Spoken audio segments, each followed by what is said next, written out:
A neurose coletiva. Cada época tem sua própria neurose coletiva e cada época necessita de sua própria psicoterapia para enfrentá-la.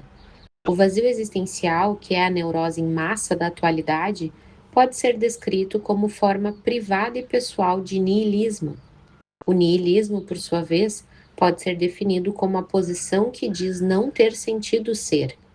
Quanto à psicoterapia, porém, ela jamais será capaz de enfrentar esse estado de coisas em escala maciça se não se mantiver livre do impacto e da influência das tendências contemporâneas de uma filosofia nihilista.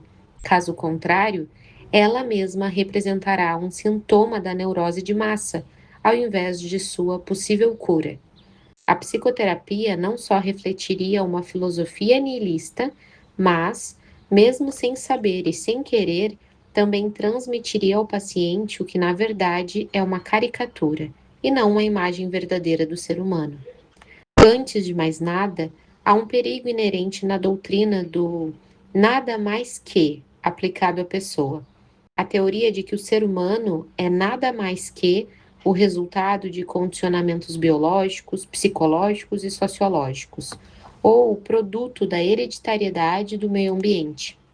Semelhante visão do ser humano faz o neurótico acreditar no que ele já tende a pensar de qualquer forma, a saber, que é um fantoche, vítima de influências externas ou circunstâncias internas.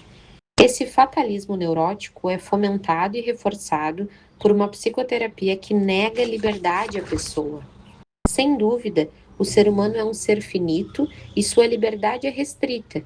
Não se trata de estar livre de fatores condicionantes, mas sim da liberdade de tomar uma posição frente aos condicionamentos. Como eu disse certa vez, sendo professor em dois campos, neurologia e psiquiatria, sou plenamente consciente de até que ponto o ser humano está sujeito às condições biológicas, psicológicas e sociológicas.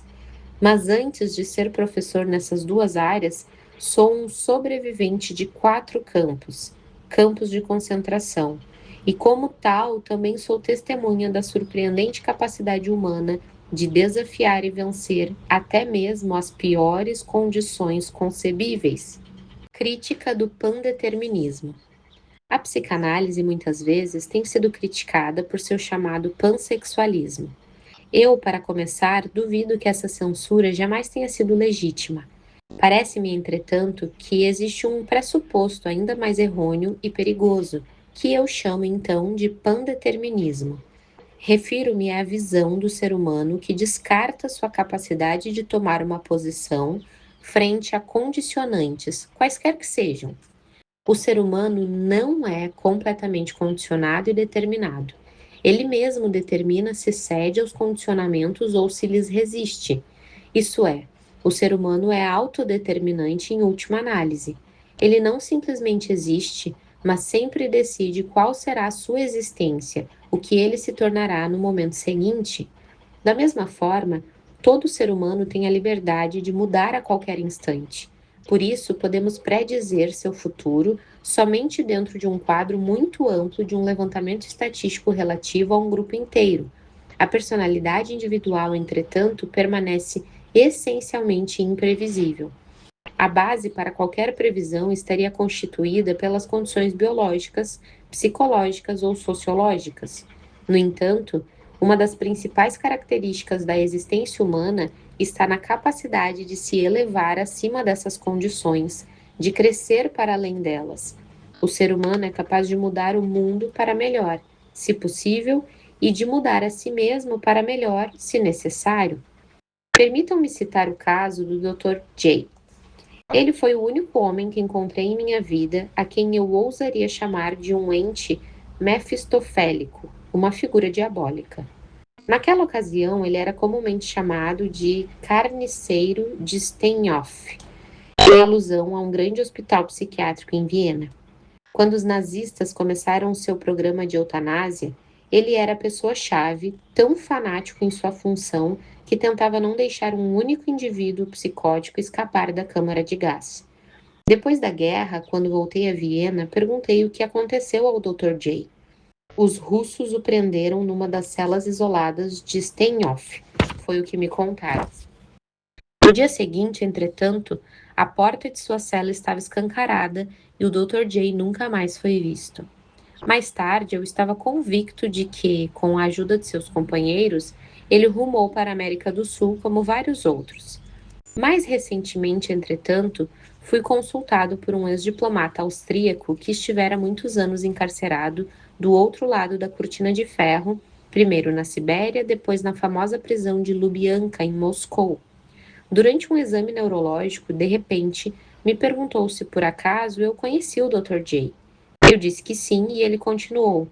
Conheci-o em Lubyanka. Ali ele morreu, com cerca de 40 anos, de câncer na bexiga. Antes de morrer, ele era o melhor companheiro que se pode imaginar. Dava conforto a todos. Vivia segundo os mais altos padrões morais que se pode conceber. Foi o melhor amigo que jamais encontrei em todos os meus longos anos de prisão. Essa é a história do Dr. J, o carniceiro de Steinhoff. Quem ousará prever o comportamento de uma pessoa? Pode-se predizer os movimentos de uma máquina, de um autômato.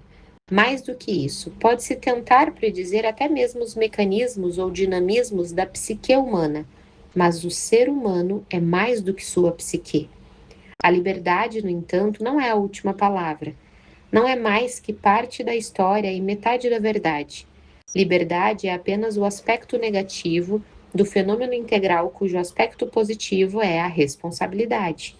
Na verdade, a liberdade está em perigo de degenerar, transformando-se em mera arbitrariedade, a menos que seja vivida com muita responsabilidade. É por esse motivo que propus a construção de uma estátua da responsabilidade na costa oeste dos Estados Unidos para complementar a estátua da liberdade na costa leste. O credo psiquiátrico. Não se pode conceber algo que condicione o ser humano a ponto de deixá-lo sem a menor liberdade. Por isso, um resíduo de liberdade, por mais limitado que seja, ainda resta à pessoa em caso de neurose ou mesmo psicose. Na verdade, o mais íntimo cerne da personalidade de um paciente nem é tocado pela psicose. Um indivíduo incuravelmente psicótico pode perder sua utilidade, mas conservar a dignidade de um ser humano. Esse é meu credo psiquiátrico. Sem ele, para mim, não valeria a pena ser psiquiatra. Por amor a quem? Simplesmente por amor a uma máquina cerebral danificada que não pode ser consertada? Se o paciente não fosse categoricamente algo mais do que isso, a eutanásia estaria justificada. Reumanizando a psiquiatria. Por longo tempo, durante meio século, a psiquiatria tentou interpretar a mente como um mero mecanismo, e, consequentemente, a terapia da doença mental simplesmente foi encarada como uma técnica. Eu acredito que esse sonho acabou. O que está despontando agora no horizonte não são os contornos de uma medicina psicologizada, mas antes de uma psiquiatria humanizada. Um médico, entretanto, que continuasse entendendo seu próprio papel, principalmente como de um técnico, confessaria que não vê em seu paciente mais do que uma máquina, em vez de enxergar o ser humano que está por trás da doença. O ser humano não é uma coisa entre outras. Coisas se determinam mutuamente, mas o ser humano, em última análise, se determina a si mesmo. Aquilo que ele se torna dentro dos limites dos seus dons e do meio ambiente é ele que faz de si mesmo. No campo de concentração, por exemplo, nesse laboratório vivo e campo de testes que ele foi, observamos e testemunhamos alguns dos nossos companheiros se portarem como porcos, ao passo que outros agiram como se fossem santos. O ser humano tem dentro de si ambas as potencialidades. Qual será concretizada depende das decisões e não das condições. Nossa geração é realista porque chegamos a conhecer o ser humano como ele de fato é. Afinal, ele é aquele ser que inventou as câmaras de gás de Auschwitz, mas ele também é aquele ser que entrou naquelas câmaras de gás de cabeça erguida, tendo nos lábios o Pai Nosso ou Shema Israel.